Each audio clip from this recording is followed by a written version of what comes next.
Hey everybody, we are super excited to talk to you guys about shield lakes. We're going to talk about structure, we're going to talk about baits, we're going to talk about weather, we're going to talk about all sorts of different ways that you can target fish on shield lakes and be successful catching them. Yeah, going up there is like our favorite way to fish. It's our favorite destination. Once you get up there, no matter the weather conditions or whatever, there's always hungry muskies up there. You just need to put different patterns together during different times and it will help you be successful. And we are going to break them all down so that you guys can do the same thing. All right, well, the first thing that we want to talk to you guys about is weather. Weather really determines the way that we're going to fish when we go up to a Canadian shield lake. It truly is a driving force of how our trip is going to be planned out. Absolutely, and along those lines, you know, we're looking at weather patterns, what's coming up, and most importantly, what we're focusing on is wind. So if it's going to be windy up there, we know we're going to be heading right for the rocks. Yeah, rocks are like our favorite place to fish. That's why you go up to Canada. But there are other ways to catch them, and when the weather permits, they can be deadly as well. But the first thing we're going to talk about is rocks. That's everybody's favorite when they go up there. And, you know, for us, we break rocks down into 3 different categories. You got your shelf rock, which are your deeper, more flat-faced rocks with shelves. We've got shoreline rock, which are shorelines that have points and boulders and rubble along the break lines. And then we have mid-lake rocks. So yeah, I mean, we can go ahead and jump right in to your first example. We'll look at shelf rock, right? So some of these places that we're looking for could be any kind of point that you can see that flat facing rock. And a lot of times what you're going to look for is little grooves or spots that could be holding fish, most importantly when you see current, because what these fish are doing is they're ready to ambush a bait as soon as it comes by. So we're going to be throwing big baits and we're going to be targeting those areas that could be holding a fish. Yeah, and a lot of times, like Ashley said, you know, you're looking for current seams, and what creates current is a couple things. You got neck down areas and wind, and a lot of times these flat facing rocks are in tight areas, and they're usually in deeper spots, more sharp drop-offs, and like, you know, the grooves, and that'll hold fish. And so a couple of baits that we really like to use, since it's a little bit deeper water, is we like to use tubes. Tubes are a great bait for fishing shelf rock. Getting it down there, hopping it back to the boat. Another one is the Orba. Orba is great. So a lot of times we like to use big rubber baits in these areas. And you know, the thing is a lot of times, you know, what we find is that a lot of times these areas don't hold a ton of fish, but the fish that they do hold are very aggressive, very hungry, and they're ready to feed. That's right. All right, the next type of rock that we want to talk about is shoreline, okay? Lakes have tons and tons of shoreline on them up in Canada. It's endless with the amount of islands that are out there, and it can be very difficult sometimes to pinpoint fish on that. But what you're really looking for on shorelines is you're looking for specific target points, like points and boulders sticking out, maybe little cups that are in there, multiple points that are protruding out.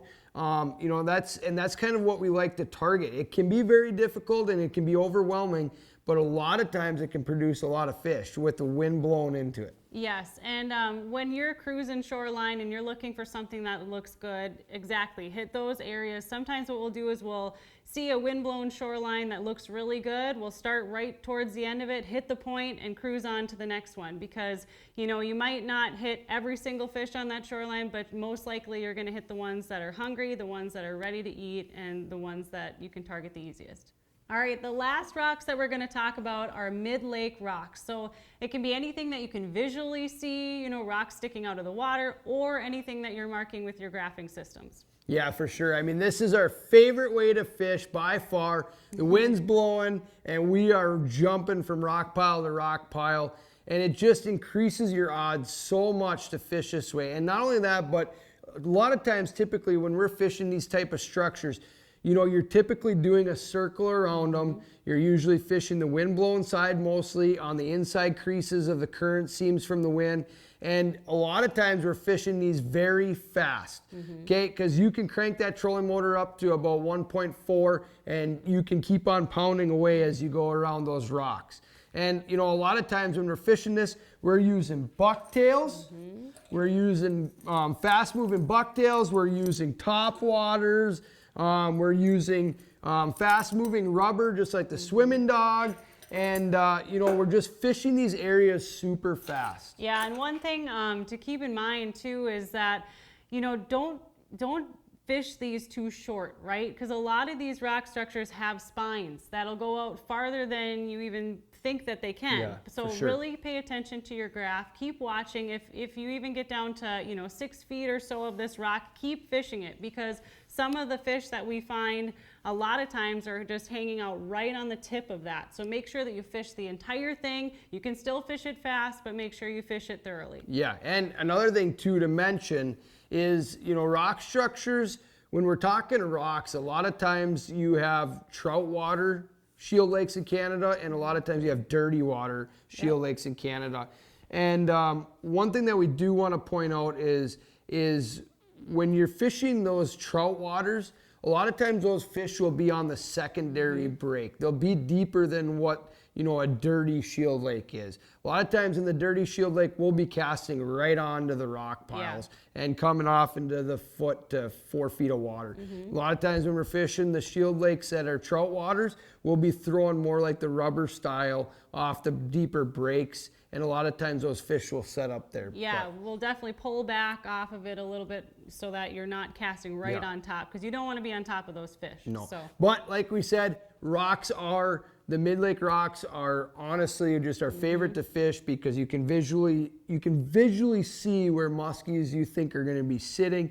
And once you start to fish them and you have more success, you start to be able to pick out those areas of where they're going to be sitting. And yeah, it's a lot of fun fishing rocks. So that kind of sums up the whole portion of rocks for us. Do we though?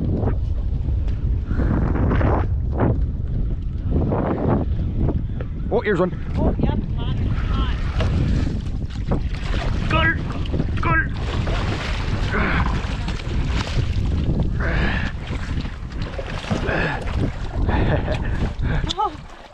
Oh man, she just crushed that thing. Ready? Yep. One, yeah.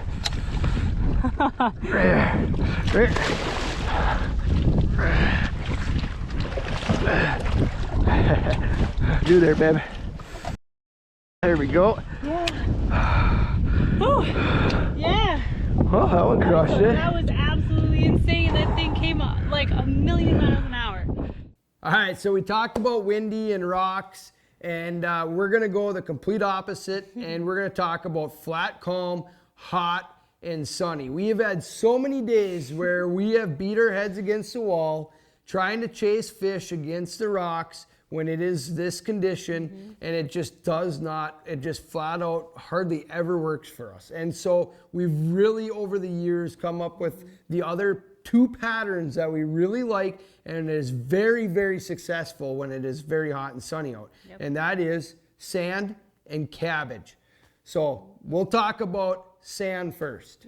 So, I mean, sand is pretty easy to target. You can see sand from a long ways. So you can target these areas really easily and see if these fish are up there. So when we're looking for sand, we're marking those spots. And one thing to keep in mind when we fish them is we've actually found fish as far up as like a foot of water. So make sure when you're fishing these areas, you're fishing with baits that you can get way up shallow, because these fish could be laying anywhere in there. Yes, very, very shallow. Like you'd be surprised. Sometimes we're casting our baits right onto shore and dragging them off. We have found fish super, super shallow. And a lot of times that's actually where we find them. And so a lot of baits that we like to throw are top waters, you know, like a prop style bait or a walk the dog. Walk the dogs are really good. Smaller bucktails like the IC7. It's good. You know, those are good baits as well too. So bucktails fast through there, top waters, just those are your best options when it comes to sand. Yeah, so usually we'll each have one or the other, a bucktail or top water, targeting these fish, you know, however different ways. Working as a team, throwing two different styles. You know, swimming dogs sometimes work good too. You can buzz swimming dogs through there as well, but sand can flat out be the ticket when it's hot and sunny. Yeah, out. and we notice a lot after cold nights too that sand will hold heat, so they're up there, they're staying warm up in that sand. Yeah, I mean, we can talk about that too. So like September area, like when you start to get that first really cold snap at night, that sand will hold a lot of heat and it will draw a ton of fish. I mean, that's not even just for shield lakes, that's for all lakes. I mean, here even in Minnesota, but shield lakes especially too, those fish will just draw right to that sand when it starts to get cold. So, yep, so calm days. Calm, hot, sunny sand. days, go for the sand. The second way that we like to target muskies when it's super flat, calm, hot, and sunny is finding cabbage beds. So a lot of times what these fish will do is they'll bury themselves in the cabbage. And so one way that we like to target them is throwing fast-moving bucktails or anything else that you can try to keep on top of that cabbage and even weave your way through cabbage patches because they could be laying anywhere in there. Oh yeah, I mean, we've had times where I remember very vividly actually the one was that giant that unfortunately we lost, but we had the boat 5 feet from the cabbage bed and they were so deep in that we were casting to shore and we were literally weaving our bucktails through that, and that giant just came out of nowhere and just smashed your bait. Got him, had a girl. Oh, it's a big. What the? No. Oh, I was laying right in the cabbage. I went right between the spots of cabbage. That was a big fish. That was a really big fish. Oh no. Yeah. I mean, just such a fun, cool way to fish them too. And that's a really good technique too, because a lot of times if you're just buzzing right over the top, you know, if they're so far down, it's a ways for them to reach up and get it, right? For sure. But if you're weaving through and you put that bait right in front of them, it's something they can't resist. Yeah. So yeah, we like to do that a lot in the cabbage, fast moving bucktails, small, the IC7, you know, Stager, either or, honestly. Yeah. And topwaters work great through the cabbage too. Walk the dog is a really good one over cabbage. That one works really good too. So one other thing that we want to touch with cabbage too is that not only is cabbage good though just on hot, flat, calm days, cabbage just holds muskies, period. It is one of the most universal structures that are fished all across North America for muskies is literally cabbage. You hear the word cabbage come up all the time when people are talking about muskies. So it's not just a hot sunny day structure to fish. You know, cabbages can be good anytime. So it holds fish, it holds oxygen, it holds bait fish, it gives them protection. Yeah. And it's just a really fun way to fish too. And one thing that we like to do, especially when we're fishing a newer area or areas that we're not used to, is we will literally go around before we even fish it and we will mark out points of cabbage points where they come out, because we have found that it holds so many more fish on these points where they're, you know, ready to ambush bait fish coming by. Yeah. So mark those areas out so that when you hit them, you're not driving over cabbage that could be holding fish. Make sure that you really, really do your research so that you know that area, and the next time that you hit it, you're gonna hit it just right. Yeah, I mean, that is one of the biggest mistakes people make is they fish over the top of cabbage beds. So yeah, that's a great sometimes point. too we'll hit a pass on the outside, and then you can always, you know, go in and inside out it. So there's many different ways and different passes you can make on certain structures of cabbage as well. Yeah, so, for sure. Yeah. All right, now that we have broken down the rocks, the sand, and the weeds, we really are going to tell you what the key to the success that we have on the Shield Lakes is. And that is now that you know these different techniques and you get comfortable with them and you get confident with each one of those, what we do when we get to the lake is we will have a run of spots. You will start to accumulate more and more spots that you're confident with.